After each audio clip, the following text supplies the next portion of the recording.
Hanukkah lasts 8 nights, and in a half-Jewish family like mine, you give presents to the children each night.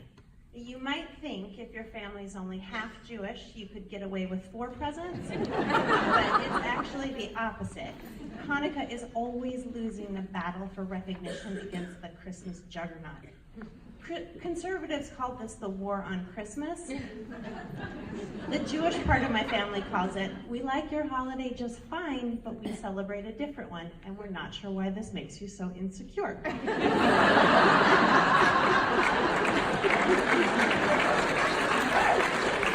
it's hard to come up with 8 gifts each for 2 children, but one year we have a great idea for the last night. We take them to Aqualand and let them each pick out a fish. They've never had pets before, and fish seem like a good place to start. We find the bettas and watch the tank for a long time. We want to make sure we get ones with a good temperament. They each pick out a fish and a little bubbly tank, and then we pimp the tanks with rocks and toys and plastic trees. We even buy this specially formulated fish water to fill the tanks. It costs like $8 a pint, but they've filtered out the chlorine and impurity and balanced the pH. It might have electrolytes in it. It's not even called water, it's aqueous solution. We want only the best for our fish. We go home with $4 of fish and $90 of fish swag.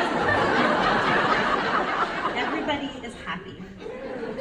Davy names her fish Rainbow because she's 4, and anything that doesn't already have a name gets named Rainbow. And Eli names his fish Redtail because he's 7 and good at literal descriptions of how things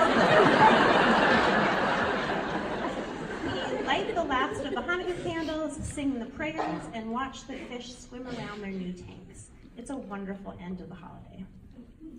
The next morning, while everyone else is eating breakfast, I stop into Davy's room. Rainbow is dead. In less than 24 hours, this fish has gone belly up in a bowl of vitamin water. I have eaten sushi that was unrefrigerated longer than this fish was in our house. I call Lee upstairs, and we stand over the fish wondering what to do. Well, we don't just stand there, we poke it with a pencil a few times. Sure, it's dead. It's dead. I can't bear the thought of telling my little girl that her beloved Rainbow is gone. We even consider switching her fish with Eli's. But Redtail has a red tail. So they know. Lee says, let's give it a couple of hours, and if Eli's fish dies, we can tell them both at the same time. So we wait, and we distract Davy from her room and her fish. By lunch, Redtail is also dead. When we give the kids the bad news, my daughter breaks down. She immediately falls into wrenching sobs. After all, this is really her first experience with death. Except for the time her grandfather, an actual human member of our family, died, and she didn't cry this way. But she was even younger then, and Grandpa Bill wasn't living in a little bowl in her room. But now she's crying and crying. My heart breaks for her little breaking heart. She says over and over, "It's not fair." I just want to hold her and tell her, life isn't fair, and sometimes we lose the things we love, but we choose to love anyway. It's time for me to pull out all of my secular humanist stops. And then she says through her sobs, "It's not fair because now I only got 7 Hanukkah presents." There are supposed to be 8.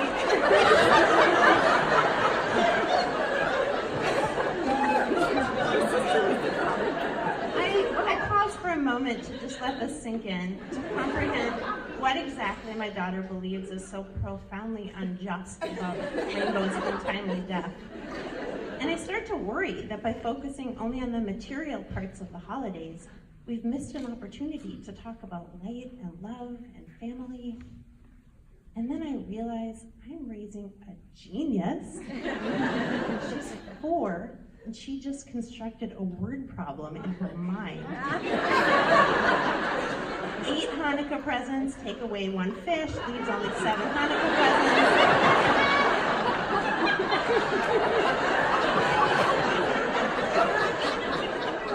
But then I think it's possible that I'm raising an evil genius. The living thing she named Rainbow died, and she's calculating her present haul.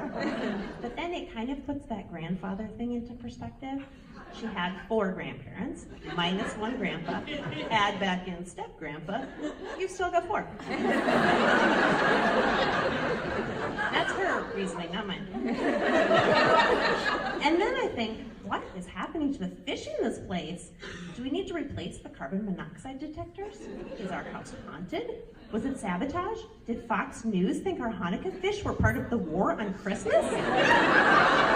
Did they poison our aqueous solution? In the middle of this thought spiral, I look at our little girl filled with sorrow. And Lee, steeped in the wisdom of the season, says, look, if I give you a peanut butter cup, will you stop crying and never mention this again? Okay. We buried Rainbow and Redtail in an envelope underneath the lilac bushes and replaced the batteries in the carbon monoxide detectors. We stuck to inanimate Christmas gifts when Christmas rolled around a few weeks later. Davie's 13 now. She's still good at word problems, and she still likes presents, but not in the same mercenary way. Now she likes giving gifts almost as much as getting them. She might be a genius, but not an evil one. Just in case, though, we've never gotten another fish.